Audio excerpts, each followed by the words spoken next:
fallait débloquer les caméras. Pourquoi j'ai pas la vidéo? Hop, Alors, attends, bonsoir. salut. Oui, on a un joli fond vert. Comment ça se fait que ta vidéo fonctionne pas? Est-ce que t'as pas plusieurs caméras sur ton... Bonsoir Marilou. Est-ce que t'as pas plusieurs caméras sur ton ordi ou ton téléphone? Ah voilà. Il y avait un truc devant la caméra, non? C'est ça, ouais. Il y avait un post-it parce que des fois je me connecte à des trucs et j'aime pas que ça piège. Voilà. Bah voilà, le Par post-it. contre, j'ai pas de son. Enfin, j'entends pas très fort. Alors attends, bouge pas. Je sais pas si c'est moi. Alors je sais pas si c'est ton Pourtant, je suis à micro. fond. Les Alors ballons. attends, je vais vérifier mon micro. Marilou, est-ce que vous entendez bien? Volume d'entrée. Ah, peut-être Moi, que je t'entends pas voilà. fort. Si je fais comme ça, c'est mieux? Ouais, là c'est Ouais, mieux. c'est mieux. Ouais, c'est mon micro qui était au minimum, je sais pas pourquoi. Bon, là D'accord. c'est bon comme ça? Ouais, c'est bon. Là, c'est bon. D'accord. Bon, bah, je pense que vous allez être que deux, à moins que Corinne, Ah j'ai pas bon, une nouvelle alors. de Corinne, mais c'est vrai qu'il y en a deux, trois là qui m'ont dit qu'elle pouvait pas être là. Et Corinne, en général, est plutôt à l'heure, donc à mon avis, elle doit avoir un contretemps.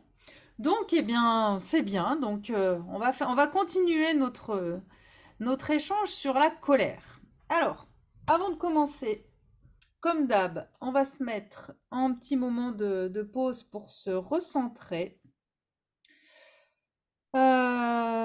Voilà, je vais lancer la musique. Donc, vous allez bien vous caler. Donc, j'éteins ton micro, Daniel, pour être sûr que ça vienne pas perturber. Voilà, vous vous adossez bien, vous calez bien votre dos. Et vous respirez bien à fond, tranquillement.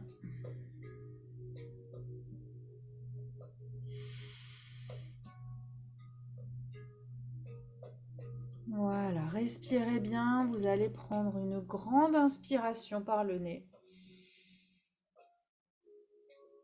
Et voilà, super. Ça commence à bailler. Soufflez bien, laissez sortir toutes les tensions de la journée. Vous inspirez.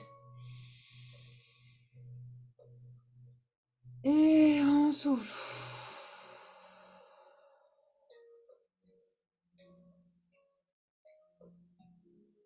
Voilà, une dernière fois, vous prenez une grande inspiration.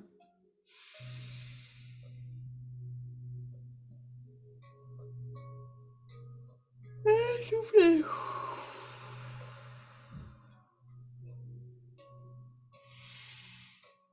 Voilà, et vous reprenez une respiration normale, tranquille.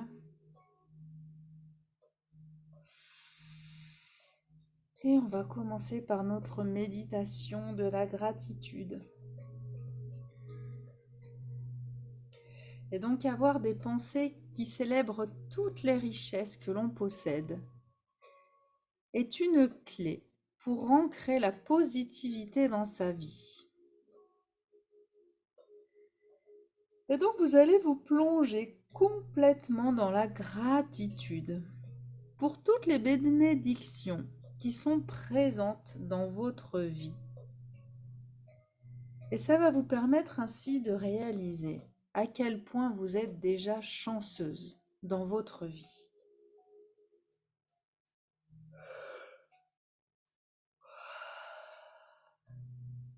Donc des choses les plus basiques aux plus exceptionnelles, peu importe. Se rappeler et ressentir à quel point vous êtes déjà bien dans votre vie, à bien des niveaux. Et observer la joie que ça vous procure vous permettra de vivre avec plus d'appréciation, mais aussi de manifester plus facilement d'autres expériences et situations qui déclencheront en vous cette pensée positive.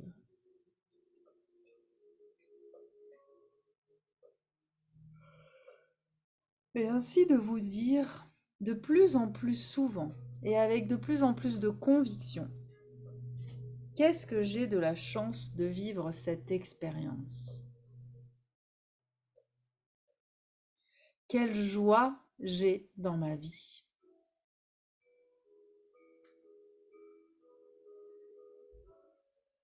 Allez, vous allez reprendre 3 grandes respirations. Vous prenez une grande inspiration. Et au premier souffle, voilà, vous détendez bien votre corps. Vous prenez une deuxième inspiration. Et là, vous calmez complètement votre mental. Et troisième respiration.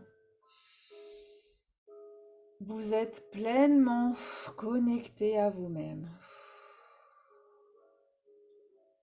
Voilà, et reprenez une respiration normale. Et vous êtes maintenant apaisé et prête à ressentir un nouveau niveau d'appréciation pour les joies et les plaisirs déjà présents dans votre vie. Vous êtes profondément détendu et en connexion avec vous-même. Et vous pouvez même vous visualiser de l'extérieur, en train de méditer. Vous vous observez et vous voyez une personne sereine, dont le visage est apaisé. Vous dégagez une énergie de calme et d'harmonie. Et vous souriez. Vous vous voyez avec le sourire, en train de sourire.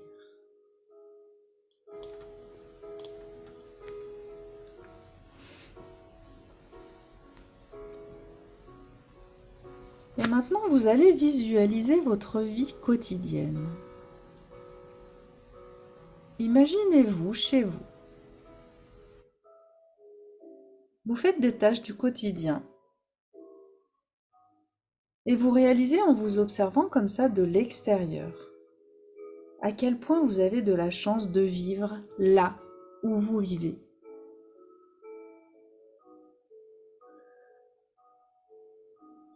D'avoir accès au confort de l'eau, d'avoir un toit au-dessus de votre tête, ou toute autre chose qui vous viendrait à l'esprit.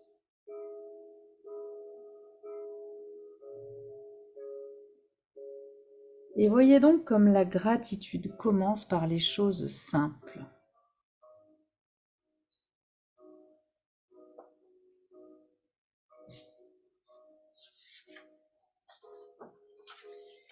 Et surtout, essayez de la ressentir, de ressentir cette émotion de gratitude. Et intérieurement, dites-vous un grand merci du fond de votre cœur, pour cette maison, pour ce toit que vous avez au-dessus de la tête, pour cette chaleur que vous avez autour de vous.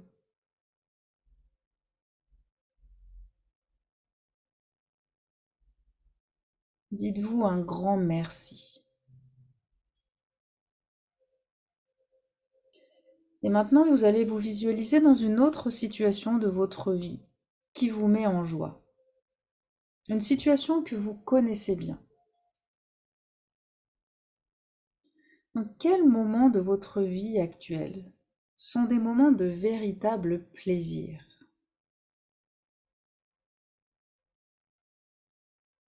Pour quel moment avez-vous de la gratitude aujourd'hui? Quel moment vous donne le sourire rien que d'y penser?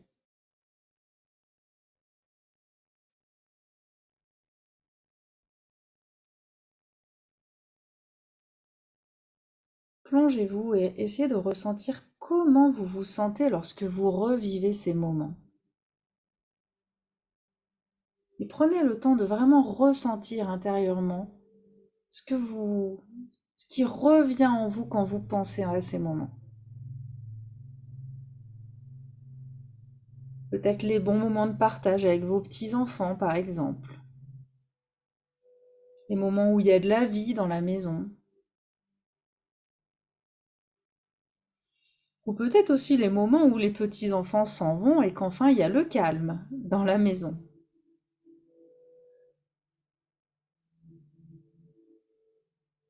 Voilà, ressentez ces moments de plaisir, ces moments de gratitude.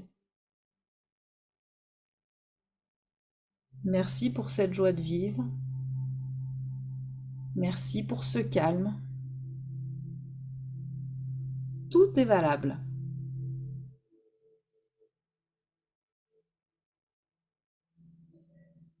Et vous allez aller à la recherche encore d'une autre situation, d'un autre moment pour lequel vous vous sentez reconnaissante.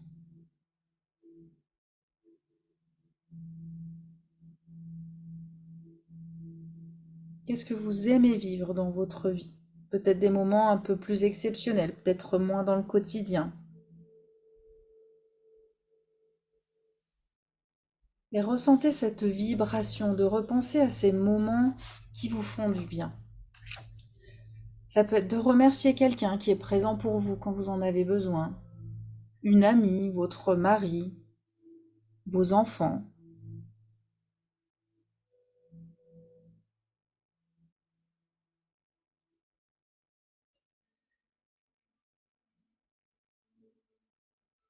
Et ressentez à quel point le fait d'y penser c'est agréable, à quel point ça peut vous nourrir.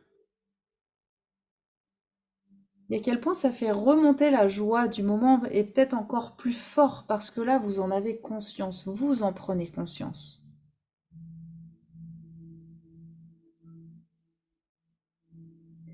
Et essayez la prochaine fois que vous êtes face à ces situations d'être encore plus reconnaissance à l'instant T, de prendre conscience à quel point vous avez de la chance.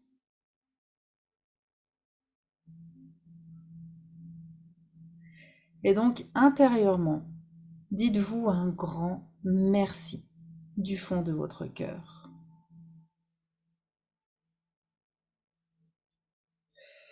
Et vous êtes donc maintenant rempli de gratitude pour tout ce que vous offre votre vie. Et là, tout de suite, vous devez avoir le sentiment d'être la personne la plus chanceuse qui soit. Et tout votre être se sent rempli, nourri et comblé par la vie. Et quand vous avez des moments où vous vous sentez pas bien, vous vous sentez un peu triste ou en colère ou que quelque chose ne va pas, essayez de repenser à ces moments de gratitude ou à ce qui va bien en fait. C'est vrai que parfois on a tendance à se focaliser sur ce qui ne va pas. Et des fois, rien que de repenser à ce qui va bien, eh bien ça peut aider à finalement relativiser ou même voire même oublier les choses qui nous ont contrariés ou qui nous ont déçus ou qui nous rendent tristes.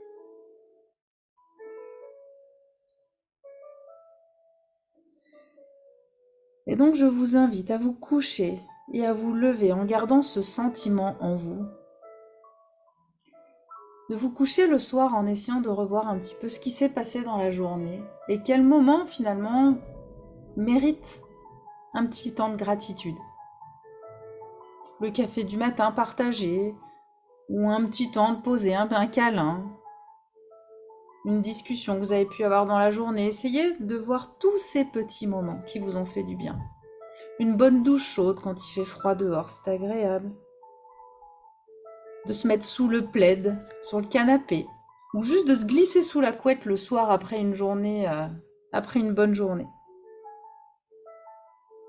Voilà, pensez à tous ces moments qui vous font du bien.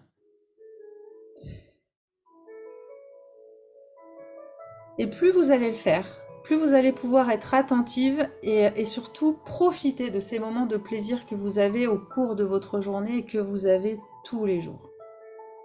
C'est un entraînement. Voilà, je vous invite à mettre un sourire sur votre visage. Souriez. Souriez largement, installez vraiment un grand sourire. Et ressentez comme ce sourire va se diffuser dans votre corps, dans votre poitrine. Ressentez-le se diffuser dans vos épaules, dans votre ventre, partout, partout, partout dans votre corps. Et souriez, souriez, souriez, souriez. Laissez le sourire entrer. Et respirez bien et sentez comme ça fait du bien juste de s'ouvrir. Voilà, et puis vous allez revenir à vous tout doucement, tranquillement. Étirez-vous s'il y a besoin. Voilà. Ouh. Oh, j'ai l'ordi. Hop. Ah. Ouh, eh ben, très bien. Alors, Daniel, tu vas pouvoir remettre ton son.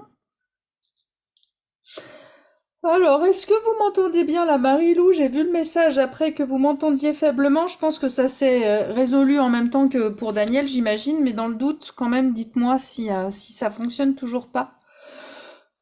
Et puis donc, eh ben, ouais, ça commence bien. Si je commence moi aussi à bailler dès le début, on est bien parti.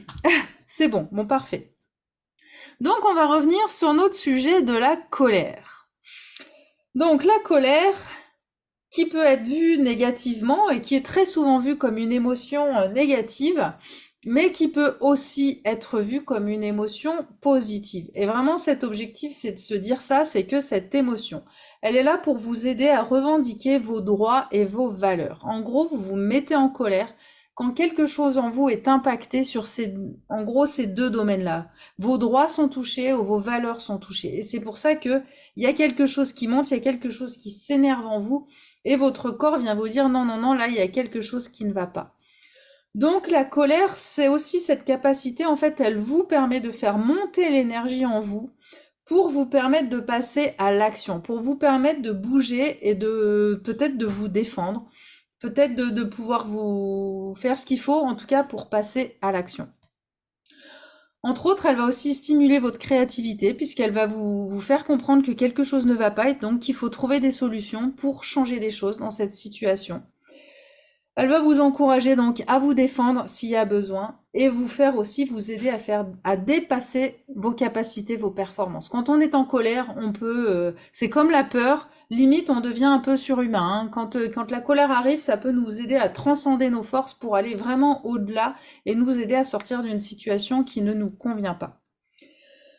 Donc la colère peut être utile à condition bien entendu de ne pas se laisser dévorer par la fureur ou se laisser dévorer par la frustration. C'est pour ça que c'est important de savoir l'identifier et pour savoir mieux la gérer et pas se laisser déborder. Parce qu'en effet, comme on disait la dernière fois, si vous laissez la colère prendre une ampleur importante et finir avec le dragon à cinq têtes qui vient et qui tue tout le monde, c'est pas bon non plus. Donc l'objectif, ça va être de la ressentir quand c'est une petite colère, pour éviter que toutes ces petites colères cumulées finissent par exploser, par faire ce dragon à cinq têtes qui vient et qui défonce le tout. Ça va être vraiment d'identifier vos petites colères. Donc la première chose qu'on avait vue, c'est que donc non, la colère n'est pas une émotion à taire. Au contraire, c'est une émotion à exprimer. Et à exprimer le plus tôt possible pour que la situation ne prenne pas justement une ampleur trop importante et qu'on ne fasse de mal à personne en la laissant trop exploser. Vraiment, cette colère est là pour vous dire, fais quelque chose, agis, il y a quelque chose qui ne va pas, qui touche à tes valeurs ou qui touche à tes droits. Il faut vraiment voir la colère comme une alarme qui est là pour vous tenir à l'écart d'un danger. En gros, si vous vous mettez en colère, si quelque chose vous met en colère, c'est que votre inconscient, quelque part, a, a mis des informations, a entendu des choses ou vu des choses, en tout cas pour lui, vous êtes en situation de danger. Donc il fait ce qu'il faut pour que vous sortiez de cette situation, pour vous mettre à l'écart du danger. Et donc c'est important de travailler sur cette colère parce qu'une colère qui est tue va s'accumuler, va rester, va s'accumuler avec la colère suivante, qui va s'accumuler avec la colère suivante, et malheureusement, tant que c'est en plus c'est en vous, ça va mariner, ça va ruminer, ça va vous faire du mal, ça va vous utiliser beaucoup d'énergie, et ça risque de vous créer des douleurs, et notamment les inflammations. Donc c'est important pour ça d'arriver à l'exprimer, pour ne pas non plus laisser toutes ces rancunes s'accumuler. Une deuxième croyance aussi sur laquelle qu'on avait abordé, c'était le fait d'avoir l'impression qu'on est capable de voir qu'une personne est en colère ou de se dire que l'autre va voir que ce qu'il me dit me met en colère. Donc ça, attention, c'est pas vrai parce que on a des possibilités de cacher nos émotions. Et souvent, quand on fait taire une émotion, eh bien finalement sur le visage, alors parfois ça peut se voir, mais parfois ça ne se voit pas. Donc, faut pas toujours se dire, mais l'autre devrait s'en rendre compte, parce qu'en fait, si vous ne le montrez pas, eh ben, il est fort probable que la personne ne sache pas traduire l'émotion que vous avez réellement. Et aussi être attentif parce que dans l'autre sens, vous pouvez aussi mettre en colère quelqu'un sans forcément vous en rendre compte et ne pas forcément le voir. Euh, Ensuite, ce qu'on avait vu, c'est que la colère n'est pas forcément initiée par un événement particulier. Dans le sens où, oui, il y a un événement qui va vous faire exploser, qui va vraiment vous mettre en colère, mais il y a vraiment cette notion que c'est le cumul de plusieurs frustrations, de plusieurs petites frustrations, de plusieurs petites colères, du coup, qui va faire qu'un jour, ça va être le truc en trop qui va vous faire exploser. C'est rarement un seul truc qui nous fait exploser. Ou alors là, dans ce cas-là, c'est vraiment le truc énorme et ça nous fait exploser tout de suite, mais ça, c'est plutôt rare. La plupart du temps, c'est plutôt plein de petites choses qui se sont cumulées et un jour, bah, c'est la goutte d'eau qui fait déborder le vase. Donc, c'est vraiment le moment où vous débordez, où vous explosez, où ça vous a prise peut-être par surprise et vous explosez.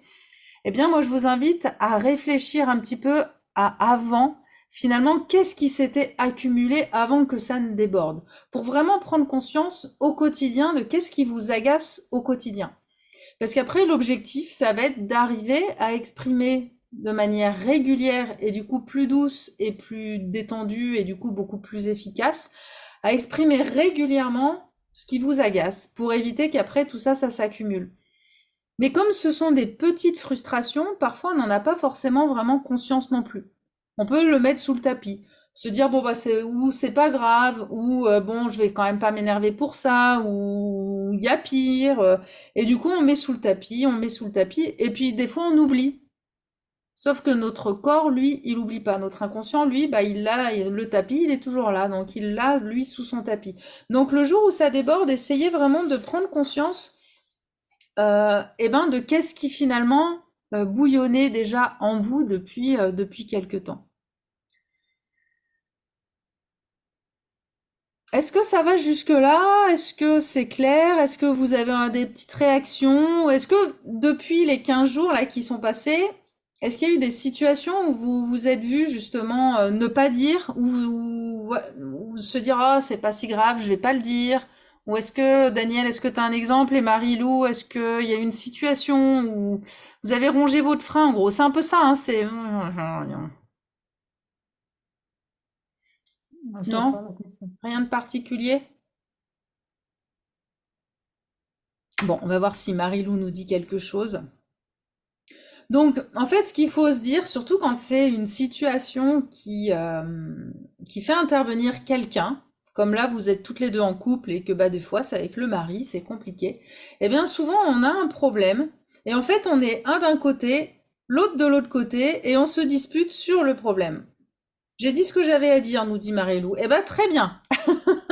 Bravo. Si ça commence à venir, c'est très très bien. Parce que c'est pas forcément facile. C'est pas forcément facile parce que des fois, quand on dit souvent, ce qu'on se dit, c'est je vais pas faire ma chieuse ou je vais pas être chiante pour ça, c'est un détail. Mais des fois, bah, vaut mieux être un petit peu chiante pour des détails que d'être le dragon donc qui vient tuer tout le monde. Et donc souvent, ce qui se passe quand il y a un problème, notamment dans un couple ou quand il y a une dissonance entre chacun, en fait, il y a le problème au milieu et on est l'un contre l'autre à se taper dessus pour me dire non mais c'est toi le problème, non mais c'est toi le problème et en fait, il n'y a pas de résolution de problème. Et l'idée, quand vous êtes dans un conflit comme ça, avec une tierce personne, c'est de se mettre ensemble face au problème et de se dire, bon bah ok, on a ce problème. Il y a cette situation où on n'est pas d'accord, où il y a cette situation où toi tu penses ça, moi je pense ça, ou toi tu fais ça et moi je le fais pas, ou voilà. Et bah du coup, ensemble, comment est-ce qu'on peut trouver une solution pour résoudre ce problème?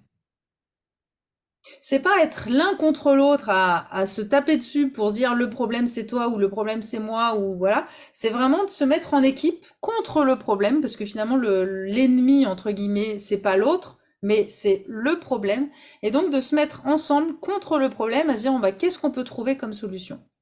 Aujourd'hui, moi, je rencontre cette difficulté. Aujourd'hui, j'ai besoin d'être aidée, ou aujourd'hui, je me sens fatiguée, ou aujourd'hui, je me sens pas écoutée. Par exemple, on en avait parlé la dernière fois, je me sens pas entendue.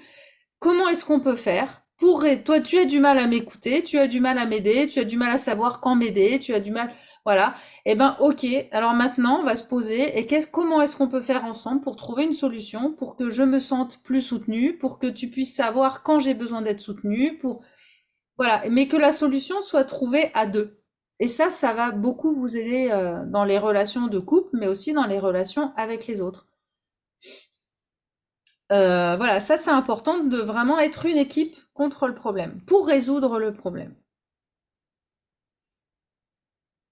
Ça peut être valable aussi avec les enfants, alors bah, notamment pour vous deux qui avez les petits-enfants, pour les gardes d'enfants, les gardes de petits-enfants par exemple, bah voilà, pour moi c'est un peu problématique quand il y a tous les enfants à garder, ou quand il y en a qu'un, ou quand il y en a trois, ou voilà, donc comment est-ce qu'on pourrait faire pour que ce soit plus facile pour moi, que ce soit plus sympa pour les enfants, que ça en fait que ça aide tout le monde, qu'il n'y ait pas un qui se sente mis de côté ou pas respecté. C'est d'enclencher une discussion pour que chacun résolve le problème. Comme on fait dans une équipe au travail, de faire un brainstorming, là, de voir, bah voilà, on est face à tel problème, comment est-ce qu'on trouve la solution? Ce qu'il faut vous dire, c'est que la colère, c'est un peu comme l'eau qu'on peut essayer de canaliser en mettant des digues, en mettant des ponts, en mettant des barrages, en mettant des trucs. Mais malheureusement, l'eau trouve toujours de quoi passer pour quand même revenir. Quand il y a besoin, quand il y a le moindre petit trou, la moindre petite fuite, elle va s'y mettre. Eh bien, la colère, c'est pareil. Elle va se faufiler. Et plus on va la réprimer, plus on va essayer de la canaliser, plus le jour où elle va réussir à trouver une issue de sortie, plus elle va être importante. Et c'est surtout que du coup, elle va pendant ce temps mariner, ruminer dans notre corps. Et ça, c'est important de s'en rendre compte parce que quelqu'un qui est en colère, qui est vraiment très en colère, qui garde sa colère depuis longtemps, eh bien, je ne sais pas si vous l'avez déjà observé, mais souvent ça finit par se voir. Ça finit par se voir dans l'attitude, dans l'apparence de la personne, dans son visage, dans les comportements alimentaires aussi. Des fois, c'est là qu'on peut avoir aller se jeter sur la nourriture ou faire des choses. Dans notre relation avec les autres, en fait, quelqu'un qui garde ça en lui finit par transpirer en fait sa colère. Je sais pas si vous avez autour de vous comme ça des personnes où vous ressentez, ça peut être la colère, la tristesse, c'est un peu le même genre, ou des gens où on sent, même quand on les connaît pas, on ressent qu'il y a même dans leur façon de dire bonjour, dans leur façon de s'exprimer, voilà, ça crée un mal-être intérieur qui finit par se voir à l'extérieur. Et en fait, le fait de garder cette colère, eh ben, malheureusement, ça va renforcer une mauvaise image de vous-même. Ça va finir par impacter sur l'image que vous avez de vous-même. Ça augmente l'anxiété. Ça augmente la dépression. Ça augmente les tendances destructrices où on va se bouffer les doigts, où on va, comme je disais tout à l'heure aussi, se jeter sur la nourriture. Enfin, ça peut créer vraiment des grosses tensions et aussi des maladies puisque finalement, on se ronge de l'intérieur. Donc, ce qu'on va voir, ça va être essayer de réfléchir à quels sont les déclencheurs qui ont tendance à vous mettre en colère. Quels sont les déclencheurs émotionnels qui ont tendance à vous mettre en colère. Je vous invite aussi à réfléchir à quel est votre rapport à la colère. Comment est-ce que vous voyez la colère justement? Est-ce que pour vous, la colère c'est quelque chose de négatif? Est-ce que c'est quelque chose dont on devrait avoir honte? Est-ce que c'est, par exemple, donc moi, un retour que j'ai régulièrement, est-ce que pour vous, être en colère, c'est être capricieux? Est-ce que c'est violent? Enfin voilà, essayez de voir déjà comment est-ce que vous voyez la colère, que ce soit chez vous ou quand vous voyez quelqu'un en colère. Comment est-ce que vous jugez quelqu'un qui se met en colère? Ça va vous aider déjà. C'est que si vous jugez quelqu'un qui se met en colère négativement, en disant oh là là, celui-là, il sait pas se contrôler, bah du coup, ça va être beaucoup plus difficile pour vous d'exprimer à votre tour votre colère. En sachant que l'objectif, c'est justement d'arriver à l'exprimer quand elle est faible pour ne pas avoir justement à sortir de vos gonds. Et c'est là où c'est négatif, où on peut se faire du mal à soi, où on peut faire du mal à l'autre et où en effet, ça renvoie une image de nous qui n'est pas forcément très positive. Et l'objectif aussi, ça va être, enfin la question que vous pouvez vous poser, c'est quels sont les besoins, vos besoins qui ne sont pas insatisfaits et qui seraient à l'origine de votre colère. Pourquoi est-ce que vous vous mettez en colère? Qu'est-ce qui, au fond de vous, ne se sent pas entendu, ne se sent pas respecté? Qu'est-ce qui manque? Et en fait, le fait de vous poser ces questions, d'observer tout ça, en fait, ça va vous aider donc à identifier les situations critiques pour pouvoir progressivement les éviter. Peut-être même vraiment travailler dessus pour que ça n'arrive plus et surtout de les pouvoir donc les éviter et les prévenir pour pouvoir mieux les guérir. Bon, la guérison, je sais pas si c'est vraiment le terme, mais en tout cas de pouvoir les prévenir pour ne pas avoir à exploser, justement. Ça va être de définir, bah voilà, tiens, à chaque fois qu'il y a cet événement, ça m'agace, ça m'agace, ça m'agace. Bon, bah comment est-ce que je peux faire pour que cet événement n'arrive plus, ou qu'il arrive différemment, ou que ça se passe autrement pour arrêter que ça m'énerve, quoi. Mais pour en prendre, d'abord, il faut en prendre conscience. Parce que si vous avez tendance à mettre sous le tapis, eh ben, c'est possible que vous ne vous rendiez même pas forcément compte du début des premières gouttes qui rentrent dans votre vase jusqu'au moment où ça déborde. Donc là, ça va être d'identifier toutes ces petites gouttes qui rentrent régulièrement dans votre vase.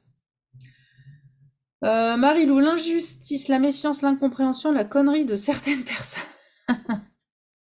Donc ça, ce sont des choses qui vous mettent en colère. Donc la méfiance, alors je vois pas ce que vous entendez par la méfiance. Donc l'incompréhension, j'imagine que c'est quand vous parlez que l'autre ne vous comprend pas. Et la connerie de certaines personnes, oui, ça agace. Alors ça, malheureusement, j'ai l'impression que là, il y a pas mal de choses que vous dites sur lesquelles vous ne pouvez pas agir. La connerie des autres, on ne pourra pas agir dessus. Malheureusement, on peut pas refaire l'éducation, on peut pas refaire les choses. Donc ça va être vraiment, mais c'est vrai qu'on en parle depuis un moment, d'arriver à prendre ce recul, et je sais que vous êtes en train de le faire, et même de mieux en mieux, de laisser les autres avec leurs conneries, et tant pis, mais de pas se laisser bouffer par cette colère pour pas que ça vous... L'absence de confiance. Pour pas que ça vous bouffe. Oui, l'absence de confiance de vous envers les autres ou de les autres envers vous. Je pense que c'est les autres envers vous, vu ce que vous vivez. Donc oui, tout ça, en fait, ça reste de l'injustice, le fait de pas être... Donc l'injustice, c'est une émotion qui entraîne énormément de colère. Et là, ça va être vraiment aussi, pareil, d'apprendre à prendre ce recul, qu'on ne peut pas... On peut pas agir. Il y a plein de situations sur lesquelles on ne peut pas agir. Et si vous n'arrivez pas à vous protéger de l'injustice face à des situations dans lesquelles vous ne pouvez pas agir, ça va être d'essayer de vous confronter le moins possible à ces situations. On en parlait la dernière fois par rapport aux informations. Par exemple, aux informations, on voit tellement d'informations qui peuvent sembler très injustes, plein de situations que des gens vivent qui sont malheureusement désastreuses et injustes, mais sur lesquelles on ne peut rien faire. Et il n'y a rien de pire que justement d'être face à des choses qui nous énervent et contre lesquelles on ne peut rien faire, pour lesquelles on ne peut rien faire. Donc si vous n'arrivez pas, il n'y a pas de jugement par rapport à ça, c'est pas je suis nulle, moi je suis pas capable de prendre ce recul. Si vous n'y arrivez pas parce que vous êtes trop sensible, parce que c'est des choses qui vous touchent trop, eh ben le moyen justement de vous protéger si vous avez identifié ça, eh bien ça va être d'arrêter d'aller vers voir les informations, d'arrêter, enfin voilà, c'est vraiment d'identifier ces situations qui vous mettent dans une situation d'injustice et de vous dire bon ok, là en fait je n'arrive pas à gérer, à avoir ces informations là, ça m'impacte trop, et ben je m'en détache et je fais en sorte d'être moins confrontée. C'est important pour vous parce qu'au final ça ne changera rien que vous regardiez ou pas, ça ne changera rien pour les personnes qui sont en train de vivre cette injustice. Par contre, la différence, c'est que non seulement elles souffrent, elles souffriront ce que vous regardiez ou non. La différence, c'est que en plus, ça vous fait souffrir vous. Ça ne va pas les aider. Que vous souffriez avec elles, ça ne va pas les aider. Au contraire, ça fait que faire souffrir encore plus de monde, et donc c'est encore pire. C'est pire pour tout le monde. Donc dites-vous bien que de vouloir à tout prix dire oui, mais c'est un soutien de regarder ce qu'ils vivent, non. Parce qu'en fait, ça ne les aide pas, et ça ne les aidera pas plus si vous souffrez avec eux. Donc ça, c'est vraiment de pas se culpabiliser non plus, de se dire je ne regarde pas, je m'en préserve, je sais que ça existe malheureusement, mais je me préserve de ça parce que ça me fait trop de mal. C'est important pour vous parce qu'il y a un moment, il faut aussi se protéger soi-même. Donc déjà, identifier ce qui vous met en colère. Donc là, par exemple, Marilou, vous nous avez parlé beaucoup d'événements. Donc les événements, ça va être, bah voilà, je me mets en colère quand il y a une injustice, je me mets en colère quand je vois ça ou quand il y a telle situation qui se présente. Et après, des fois, ça peut être des conditions. Par exemple, je me mets plus facilement en colère quand je suis fatiguée. Je me mets plus facilement en colère quand j'ai faim. Essayez vraiment là maintenant. Alors si ça vous aide, fermez les yeux. Je vais vous laisser une petite minute là pour réfléchir à- aux situations, aux événements ou aux conditions qui vous mettent plus facilement en colère, qui vous agacent. C'est pas forcément le truc qui fait que vous sortez de vos gonds et que vous dépotez tout le monde, mais simplement qui vous agace.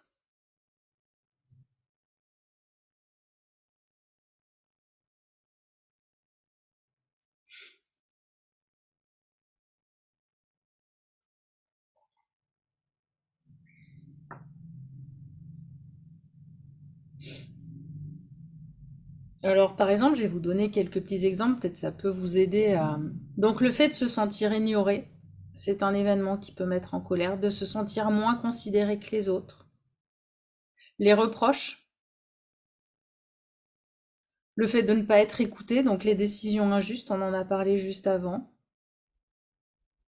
Moi, ce qui a tendance à m'agacer, c'est les bruits de mastication. C'est les bruits de bouche, ça me stresse énormément. Le fait de garder ses chaussures dans la maison. Pour nous, pour les invités, ça me dérange pas, mais quand c'est nous, voilà, si mon mari traîne trop à enlever ses chaussures, ça monte. Je l'entends marcher partout, en plus le stress monte. Après, donc ça peut être aussi des états. Quand on est anxieux, eh ben, on va être plus facilement en colère. Quand on nous dit de nous calmer, quand on est énervé, puis détends-toi, détends-toi, alors là, ça énerve encore plus. Un truc, alors moi aussi j'y suis assez sensible, c'est quand on m'appelle par mon prénom. Oh Élise, Élise écoute. Et alors là, c'est comme si on parlait à un enfant. Alors moi, ça me met aussi hors de moi. Si Fabrice commence à me parler en m'appelant par mon prénom, ça m'énerve. Quand on est interrompu. Et il y a un truc aussi, alors moi qui m'est arrivé aussi tout à l'heure, c'est quand on va nous dire, en fait, quand on nous dit de faire quelque chose qu'on était sur le point de faire, mais qu'on n'a pas eu le temps de faire, on nous l'a dit avant. Ah, et là, c'est putain, mais j'allais le faire. En fait, mais et ça met en colère. Voilà, tout ça, ça peut être des petites situations que vous pouvez identifier qui vous mettent en colère. Moi, personnellement aussi, j'ai beaucoup de mal quand j'ai faim. Le fait d'avoir faim, ça, il y a comme un truc au fond de moi et c'est pas le moment de venir me dire des trucs qui m'énervent parce que tout de suite, je vais m'énerver beaucoup plus vite. Est-ce que vous avez identifié, vous, des petites choses? Alors, Daniel, tu penseras rallumer ton micro et puis Marilou, donc Marilou, vous nous avez parlé d'événements. Est-ce que vous voyez comme ça des conditions ou des petites choses qui ont tendance à exacerber un peu vos émotions? Est-ce que vous avez envie de partager un... Oui, moi, c'est quand il y a des trucs à faire et puis que les gens bougent pas, quoi. Tu vois, mettre la table et puis que les gens, ils sont là, mous comme la chic, là, comme, je supporte pas ça. Tu vois, moi, j'aime bien quand on dit on fait ça, paf, on le fait et puis on n'en parle plus. Enfin, Ouais, tu vois, il faut ouais. que ça dépote. Moi, Il n'y a j'aime pas pas que ça d'initiative. En guenille. fait, le manque Oui, d'initiative un voilà, peu des ouais, autres. ouais, Ouais, ouais. je comprends. Et, oui, sinon, les petits trucs que tu dis, toi, effectivement, je suis un peu comme toi, là. Je sais plus ce que tu as dit, mais ça m'a fait rire. Le Je me prénom, souviens. ouais. Oui, ou quand on dit. Non, le prénom, ça ne me dérange pas, ça encore. Non? Parce qu'il faut bien qu'il t'appelle.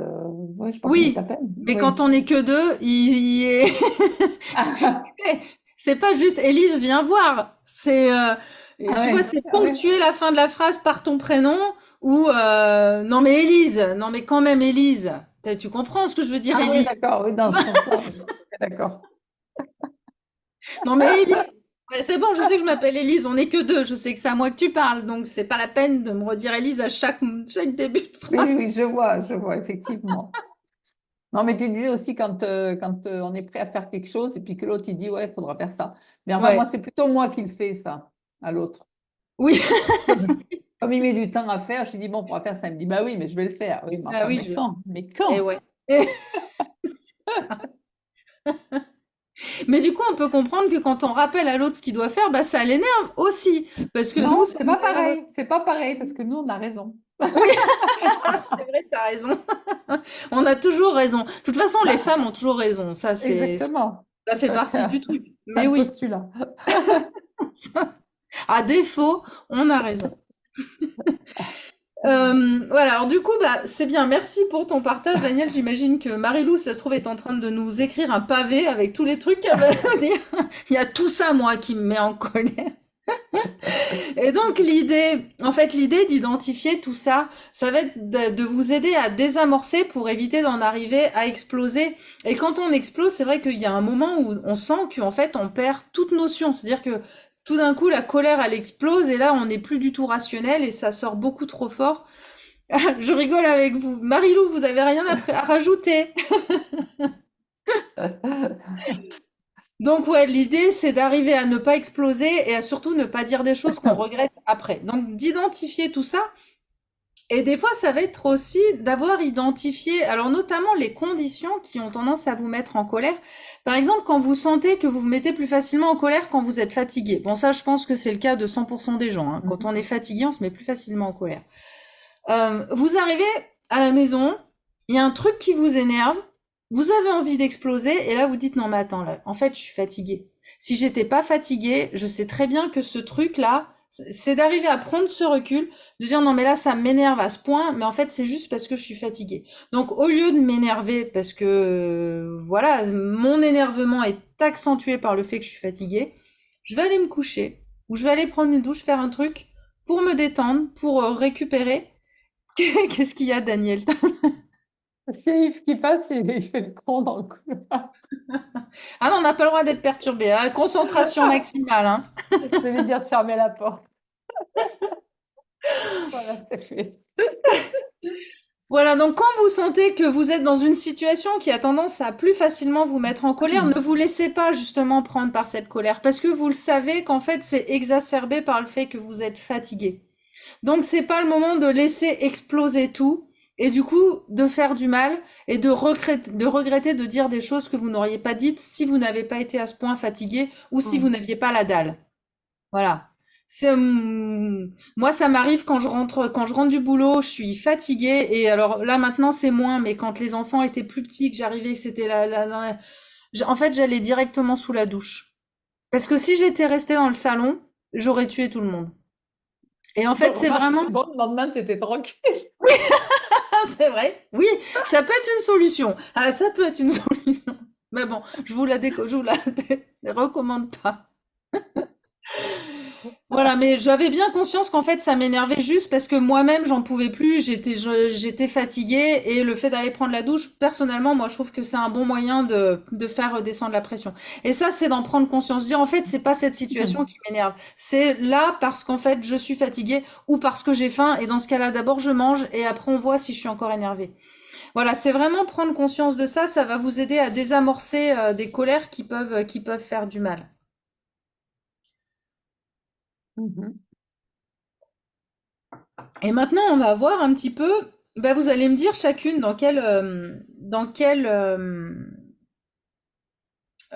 comment dire, quelle est votre solution que vous avez, vous, pour exprimer ou pas votre colère.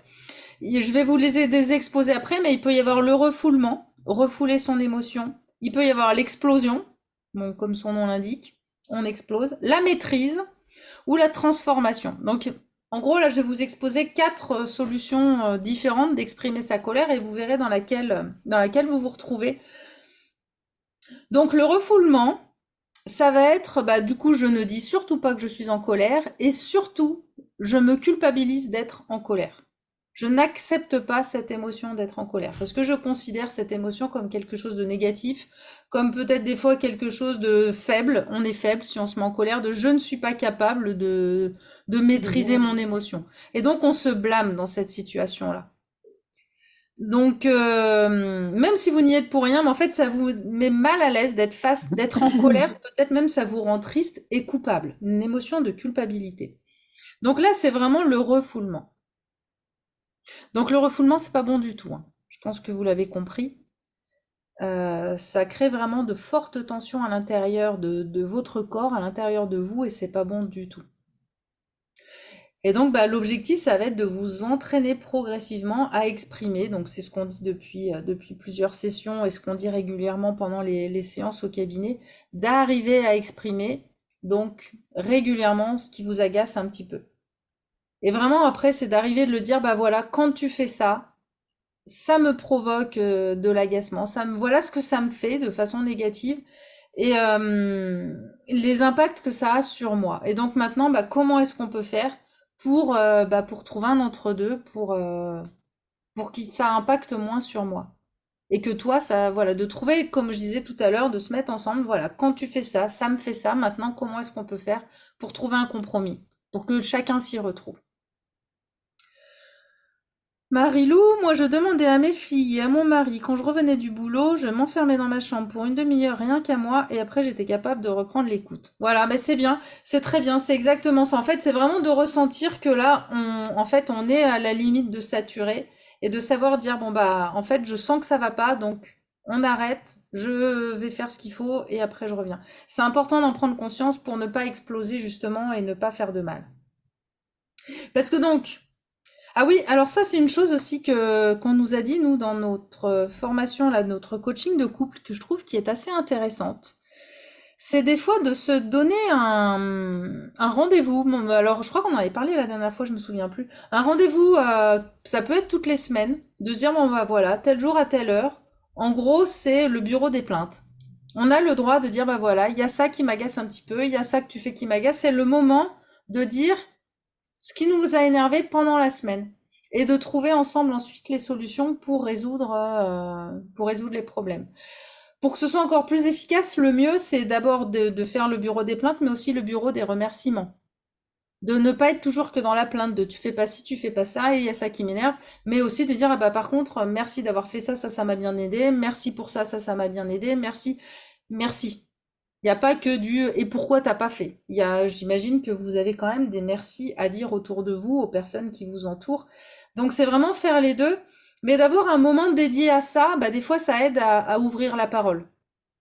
Ça peut être une petite astuce pour le couple ou même s'il y a un conflit à gérer avec vos enfants ou quoi, de dire bah voilà, j'aimerais bien qu'on se voit et de prévenir, de dire voilà, j'aimerais bien qu'on se voit parce qu'il y a un sujet qui me travaille, j'aimerais bien qu'on en parle. Et comme ça, la personne, elle sait, parce que d'arriver de dire ah, bonjour, faire la claquer la bise et puis juste derrière, oh au fait, il y a ça qui m'énerve, il y a ça qui m'énerve, ça risque bah, de surprendre la personne qui ne va pas s'y attendre et qu'elle du coup elle soit pas dans l'écoute. Parce qu'en fait, quand vous allez dire ce qui vous agace, pour que ce soit efficace, il faut que l'autre en face soit dans une posture d'écoute, une posture de OK, on est dans un moment d'échange par rapport à ça. Donc il vaut mieux la prévenir avant pour qu'elle soit aussi dans cet état d'esprit d'écoute et de communication. Voilà, donc le refoulement, c'est la premier mode d'expression de la colère. Après, il y a l'explosion.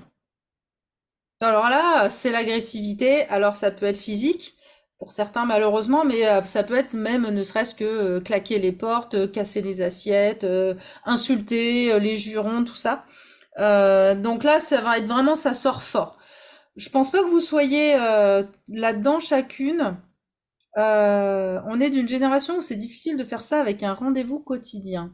Alors peut-être pas quotidien, hein, mais régulièrement dans la semaine de se dire bah voilà le dimanche, allez on se dit un petit peu ce qu'on peut se remercier ou ce qu'on peut. C'est pas une question de génération, hein.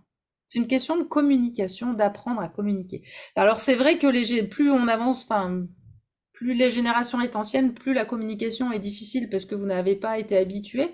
Mais ça peut très bien s'installer aussi dans un couple et se dire, bah écoute, tiens, allez, on va se dire tous les dimanches avant de manger ou après manger, on se fait un petit check-up de voir, parce que peut-être que vous avez des choses à reprocher, mais peut-être que votre mari a aussi des choses à vous dire et que c'est important de se les dire d'une façon calme. Et vraiment, là, l'idée, justement, c'est que c'est pas le tiens, t'as fait ça, t'as pas fait ça. C'est bah voilà, il y a ça qui m'a énervé, il y a ça qui m'a gêné. D'être vraiment dans un moment de discussion et pas dans un moment, quand je dis bureau des plaintes, c'est pas tout à fait ça parce que le but c'est pas de charger l'autre, c'est de dire voilà ce qui m'a déplu, comment est-ce qu'on peut faire, d'être dans un moment d'échange constructif. Et donc bah alors l'explosion. Donc pour celles qui pourraient être en explosion, donc je ne pense pas que vous le soyez l'une ou l'autre, peut-être des fois ça explose. Quand vous sentez que vous allez exploser, bah, c'est de prendre un temps, donc comme on disait tout à l'heure, ou Marilou qui disait je m'enfermais dans ma chambre, moi je vais prendre ma douche. Daniel, je sais pas si toi tu as déjà eu besoin de mettre quelque chose en place, mais l'idée c'est d'essayer d'exploser le moins possible, d'aller d'abord calmer les choses et après de revenir. Et quitte à le dire à la personne, en fait, là ce que tu me dis là, c'est en train de me mettre hors de moi. On va arrêter là, je m'en vais, on reprend la discussion plus tard. Parce que sinon, mes mots vont dépasser mes pensées et ça va faire mal, quoi. Donc ça, c'est important d'arriver à canaliser quand même l'explosion. Euh, Ensuite, il y a la maîtrise. La maîtrise, c'est vraiment, c'est faire comme si je ne ressentais rien. C'est pas tout à fait comme le refoulement, parce que le refoulement, on se blâme de ressentir la colère. On n'est pas même contre, on se met limite en colère contre soi d'être en colère. Là, c'est je fais ce qu'il faut, je montre pas que je suis en colère. Donc ça demande énormément d'énergie. De faire comme si tout allait bien, je sens rien. Et ça, c'est extrêmement néfaste aussi à l'intérieur de soi. C'est pas bon du tout. C'est vraiment caché. Et, euh, et en fait, le problème, c'est que même pour soi, du coup, on se dit non, je ne serai pas en colère, ça doit pas m'affecter. Et du coup, en fait, on ne cherche pas à la comprendre. Et si vous ne cherchez pas à comprendre votre colère, vous pourrez pas travailler dessus pour justement l'anticiper, pour l'éviter, pour gérer la situation. En fait, au lieu de chercher à gérer la situation, on fait comme si rien n'existait. Et du coup, c'est pas bon non plus parce que bah, le truc est toujours là, quoi. C'est comme on disait tout à l'heure, c'est comme vous voulez, vous mettez un barrage, vous arrêtez l'eau, mais bah, l'eau va continuer de monter, va finir par passer par-dessus le barrage, quoi. Enfin, donc c'est pas bon non plus de maîtriser complètement ce qu'on ressent. Quelle que soit l'émotion d'ailleurs, hein, là on parle de la colère, mais c'est pareil pour les autres émotions, hein. En fait, on ne règle pas le problème. Et c'est simplement de dire, bah, ok, je suis contrariée, ça arrive, c'est normal. Et qu'est-ce qui me contrarie, qu'est-ce qui m'énerve? Et surtout, sans vous juger. C'est vraiment ça, on a le droit, toutes nos émotions sont valables. On n'a jamais l'autorisation de juger qui que ce soit sur ce qu'il ressent. Oh, mais t'as pas à ressentir ça quand même, c'est pas si grave. Ou oh, mais quand même, bah non, si pour lui c'est grave, c'est que c'est grave pour lui ou pour elle. Et inversement, c'est pareil. Ne jugez pas ce que vous ressentez. Ce qui peut-être que vous ne ressentiriez pas la même chose. Peut-être que pour vous, ça vous semble exagéré, mais si la personne vous dit ça m'a fait de la peine, ça m'a mise en colère, ça m'a, eh ben c'est comme ça. On n'a pas à juger. C'est ok. Moi j'aurais pas ressenti ça, mais je comprends que toi tu puisses sentir ça. Et du coup c'est pareil pour vous. Ne vous jugez pas d'être en colère, ne vous jugez pas d'être triste, ne vous jugez pas. On ressent, c'est comme ça.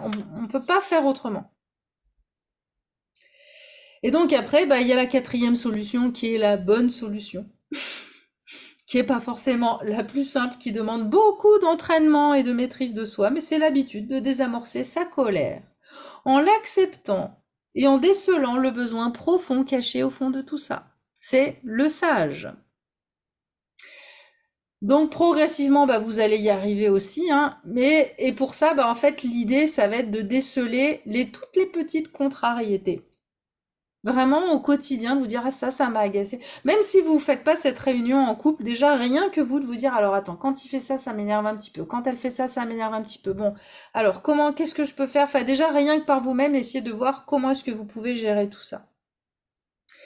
Et en gros, c'est aussi de comprendre que la colère, c'est quelque chose de sain, c'est quelque chose de normal, et qu'en fait, bah, il faut apprendre à vivre avec et à l'accepter déjà pour ne pas qu'en plus il y ait une colère qui vient se mettre par-dessus la colère parce que je suis en colère d'être en colère.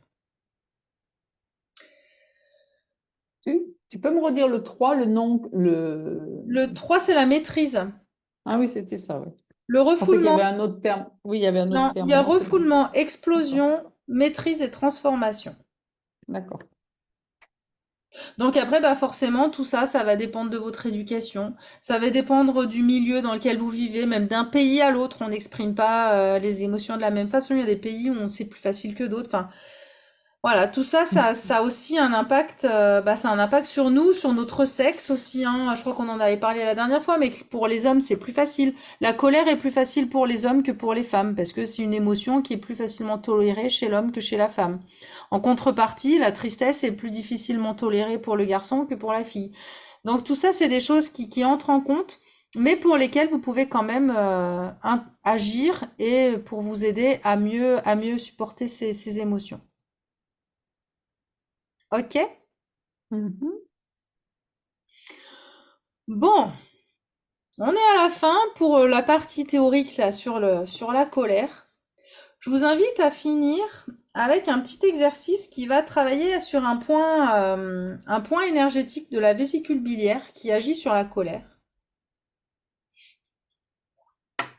et qui va vous aider à calmer un petit peu. Et je pense que ce point, vous allez le trouver très facilement. Je vous montre peut-être un peu plus de dos. Il est là. Je sais pas si vous voyez. Et souvent, on a mal. En fait, quand on appuie là, ça fait mal. Mm. Tu te sens, Daniel, chez Marilou? Je sais pas si vous l'avez, mais je pense que oui, parce que la plupart du temps, ce point, il est très très présent. Et donc, je vous invite là tranquillement. Vous allez fermer les yeux. On va rester quelques secondes. Donc, vous le massez. En fait, vous appuyez, vous faites des petits cercles sur ce point pour, voilà, pour que vous sentiez que ça vous fait du bien. Donc, vous gérez la pression qui fait pour que ça vous fasse du bien. Et là, ça va vous aider à calmer au niveau émotionnel. Donc, vous respirez, vous vous massez.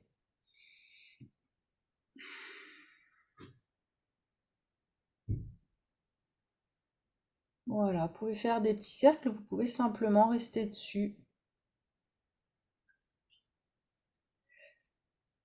Voilà, et pensez toujours à bien respirer.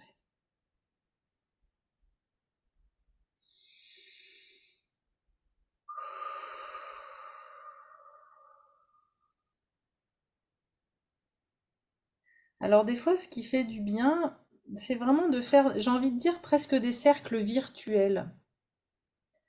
On se met sur le point et on bouge, mais vraiment un tout petit peu.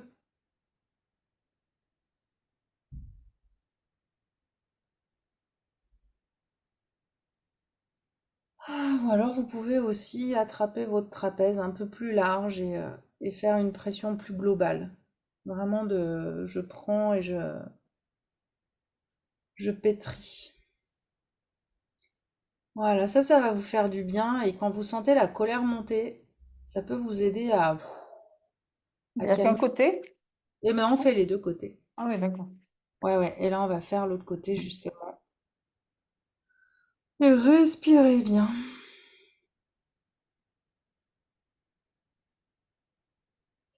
Voilà, donc le point, il est très souvent facilement trouvable.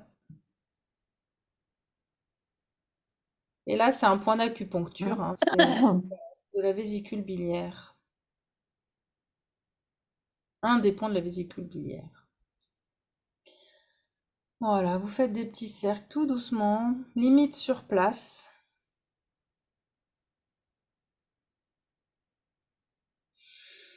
Et puis, si vous voulez, vous pouvez faire aussi plus large, vraiment venir vous prendre le trapèze.